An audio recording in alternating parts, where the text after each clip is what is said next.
मैं नीम का पेड़ हूँ। आपने मुझे जरूर देखा होगा। मैं गांव से लेकर शहर तक हर जगह मिलता हूँ। यह सच है कि आज भी सुबह सुबह दातुन के लिए मेरा नाम लिया जाता है। मेरी दातुन कड़वी तो जरूर होती है, पर दांतों के लिए बहुत लाभकारी होती है। इससे दांत मजबूत होते हैं और उनमें कीड़ा भी नहीं लगता। मेरी पत्तियां इतनी घनी होती हैं कि सूर्य की किरणें धरती तक नहीं पहुंच पाती। मेरी सघन शीतल छाया में बच्चे खेलते और पशु आराम करते मिल जाते हैं। गांव में बड़े बूढ़ों की चौपाल मेरे ही नीचे जमती है।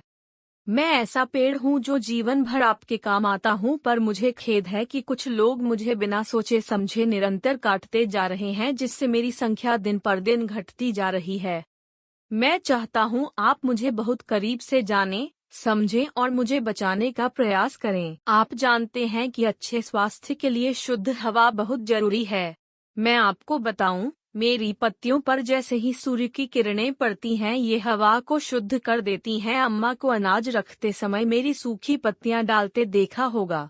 ऐसा करने से अनाज में कीड़े नहीं लगते। इसी प्रकार संदूक में गर्म कपड़ों के बीच मेरी सूखी पत्तियां रख देने से गर्म कपड़ों में कीड़ा नहीं लगता। एक बात और बता दूं कि जब मच्छर भाई आपको परेशान करने लगे तो आप मेरी सूखी पत्तियां जला दें। मच्छर तो मच्छर, हवा में उड़ने वाले छोटे छोटे अन्य जीव तक भाग जाएंगे। मेरे पेड़ पर फूल और फल भी लगते हैं। मेरे फल को निबोरी कहते हैं। मेरे फूल और निबोरी भी बहुत काम की चीजें हैं। इन्हें खाने से पेट की कई बीमारियां दूर हो जाती है। निबोरी की गुठली से तेल निकलता है। इस तेल से साबुन बनाते हैं। निबोरी की गुठली का तेल और इस तेल से बना साबुन फोड़े फुंसियों को ठीक कर देता है।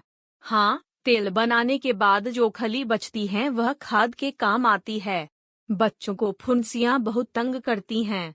अगर फुंसियों पर मेरी छाल घिसकर लगा दे तो ये फुंसियां बिल्कुल ठीक हो जाएंगी। लो, जल्दी जल्दी में मैं यह बताना भूल ही गया कि जब कभी बुखार आ जाए, मेरी जड़ को पानी में उबालकर पी लेने से बुखार सिर पर पैर रखकर भागेगा। देखा आपने, मेरे सभी अंग, जड़, तना, शाखा, पत्ती, फूल और फल किसी न किसी काम में लाए जाते हैं। अब तो आप जान गए, मैं बीमारियों को भगाने वाला पेड़ हूँ।